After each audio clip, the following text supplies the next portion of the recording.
Good morning all of you. आज हम कक्षा 8 में दूसरा लेसन पढ़ेंगे। बिलस्य वाणी न कदापि में श्रुता, यानी बिल की वाणी मैंने कभी भी नहीं सुनी। प्रस्तुत पाठ संस्कृत के प्रसिद्ध कथाग्रंथ पंचतंत्र के तृतीय तंत्र काकोलुकयम से संकलित है। पंचतंत्र के मूल लेखक विष्णु शर्मा है। कौन है? विष्णु शर्मा। इसके लेखक विष्णु शर्मा है। ये कहानी आपके क्या है कि 8th क्लास में कहानी आती है, ठीक है। तो ये मतलब कहानी लिखने के लिए आती है, तो आपको उसमें लिखना है कि इसमें कहाँ से ली गई है और इसके लेखक कौन है। इसमें 5 खंड है जिन्हें तंत्र कहा गया है। इनमें गद्य पद्य रूप में कथाएं दी गई है जिनके पात्र मुख्यतः पशु पक्षी। ये जो कहानी है इसके पात्र है पशु पक्षी हैं। कस्मिंश्चित् वने खर नखर नाम सिंह प्रतिवस्ति सम। कस्मिंश्चित् यानी किसी वन में, खर नखर नामक सिंह यानी शेर, प्रतिवस्ति यानी रहता था।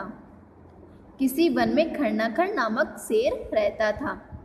स कदाचित, वह, कदाचित यानी किसी समय, इतस्ततः यानी इधर उधर, वह किसी समय इधर उधर परिभ्रमण, परिभ्रमण यानी घूमते हुए, क्षुधार्त यानी भूख से पीड़ित घूमते हुए, न किंचिदपि आहारम प्राप्तवान, किंचिदपि यानी कुछ भी, आहार यानी भोजन प्राप्त नहीं किया। वह इधर उधर भोजन की तलाश में घूम रहा था लेकिन उसने कोई भी आहार प्राप्त नहीं किया। ततः इसके बाद सूर्यास्त समय, सूर्य अस्त होने के समय, एकाम महती गुहाम दृष्टवा, एक महान गुफा को देखा। स अचिंत्यत और विचार किया, नूनम एतस्याम गुहायाम, कि निश्चय ही इस गुफा में रात्रों, रात में, को अपि जीव आगस्ती, कोई जीव आता है। उसने सोचा कि इस गुफा में रात को कोई जीव आता है।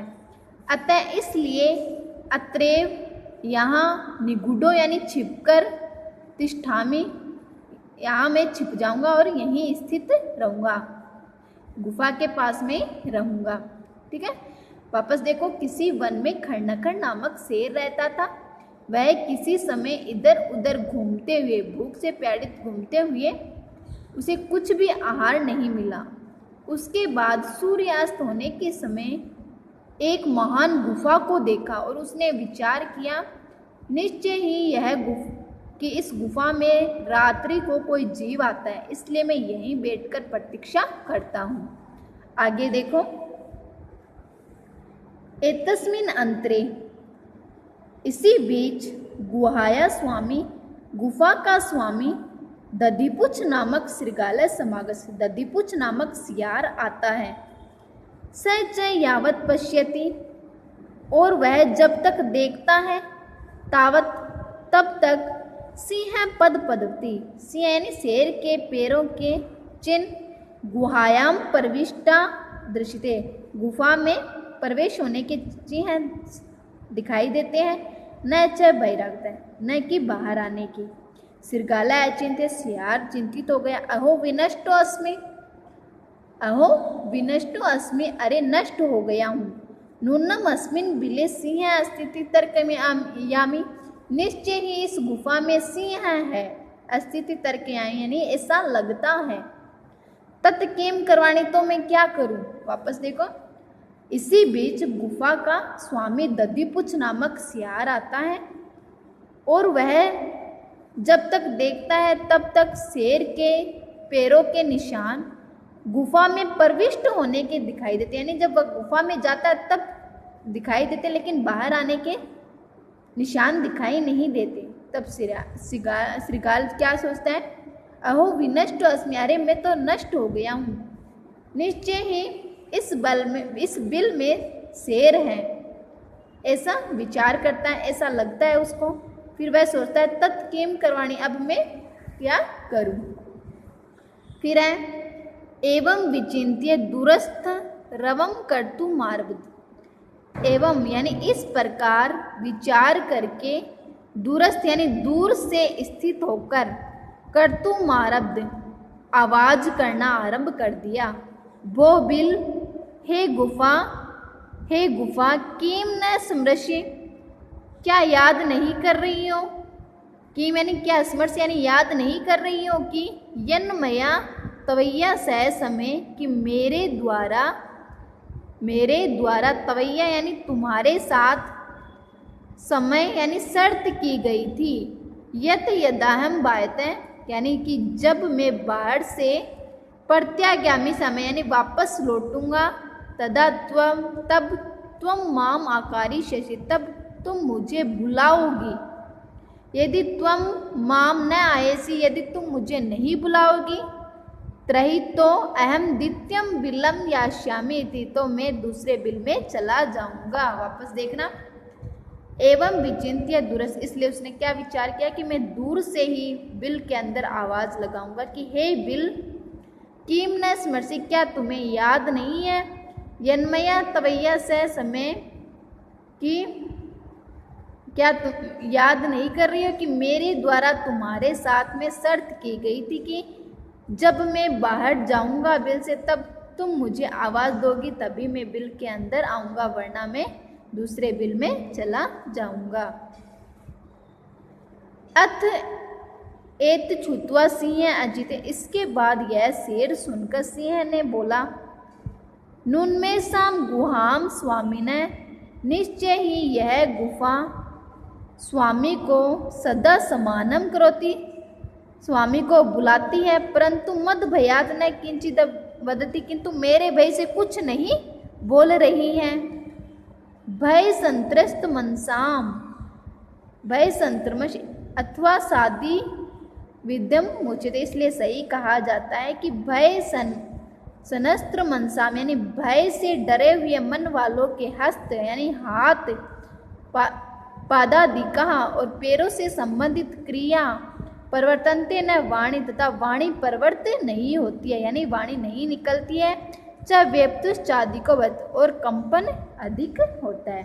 कि इसलिए यह सुनकर सेन ने विचार किया कि निश्चय ही गुफा का स्वामी सदा सम्मान पूर्वक आता है, सम्मान से उसको बुलाता है, परंतु मेरे भय के कारण नहीं बोल रहा। इसलिए कहा कि भय से डरे हुए मन वालों की हस्त यानी हाथ, पादादिका यानी पेड़ से संबंधित क्रिया और वाणी है जो प्रवृत्त नहीं होती है, नहीं निकल पाती है। वेप्तुश्चादिको भवेत, और कंपन अधिक होता है। वेप्तु का अर्थ होता है कंपन अधिक होता है।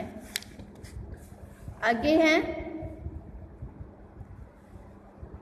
तद अहम अस्य आहानम करोमि, तो मैं इसको बुलाता हूँ, एवं स बिले प्रविश्य में भोज्यम भविष्यति, इस प्रकार वह बिल में प्रवेश करके मेरा भोजन हो जाएगा, इस प्रकार बिल में प्रवेश करके मेरा भोजन हो जाएगा। इत्थम विचार्य, ऐसा विचार करके शेर सहसा अचानक श्रृगालस्य आहानम अक्रोध, सियार को बुलाता है। सिंह से उच्च गर्जन, शेर की तेज आवाज और प्रतिध्वनि को सुनकर सा गुहा ऊंची श्रृगालम आया, शेर की आवाज को सुनकर सियार को बुलाया। सिंह की ऊंची गर्जन की गूंज से गुफा ने सियार को बुलाया। अनेन अन्य अपि पशु भयभीता अभवन, इससे दूसरे पशु भी क्या हो गए, भयभीत हो गए, डरने लगे। श्रृगालो अपि ततः दूरम पलायमान, और सियार ने भी दूर भागते हुए इयम पठत, यह पढ़ा, अनागतम यह कुरुते से शोभते, जो व्यक्ति न आए हुए, अनागतम यह कुरुते से सोचते यह न करत्यन गतम, कि जो व्यक्ति न आए हुए संकट का प्रतिकार करता है वह शोभा पाता है। वने अत्र संस्तस्य समागता जरा बिलस्य वाणी न कदापि सुता, और जो न आए हुए का प्रतिकार नहीं करता वह चिंतनीय होता है। या वन में मैं बूढ़ा हो गया हूँ, वने अत्र समागता, जरा यानी बूढ़ा, या वन के अंदर मैं बूढ़ा हो गया हूँ। सियार बोलता है ऐसा कि बिलस्य वाणी न कदापि श्रुता, लेकिन बिल या गुफा की वाणी मैंने कभी नहीं सुनी है।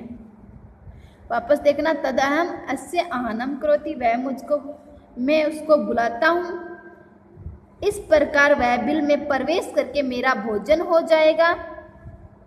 इस प्रकार विचार करके सिंह ने अचानक सियार को बुलाया और ऊंची आवाज में गर्जन की आवाज को सुनकर गुफा ने सियार को बुलाया। इससे दूसरे पशु भी भयभीत हो गए। सियार ने भी दूर भागते हुए यह पढ़ा कि जो व्यक्ति न आए हुए संकट का प्रतिकार करता है वह शोभा पाता है, और जो न आए हुए का प्रतिकार नहीं करता वह चिंतनीय होता है। यहाँ वन में मैं बूढ़ा हो गया हूँ, लेकिन मेरी वृद्धावस्था आ गई है, लेकिन मैंने बिल की वाणी आवाज़ कभी नहीं सुनी है।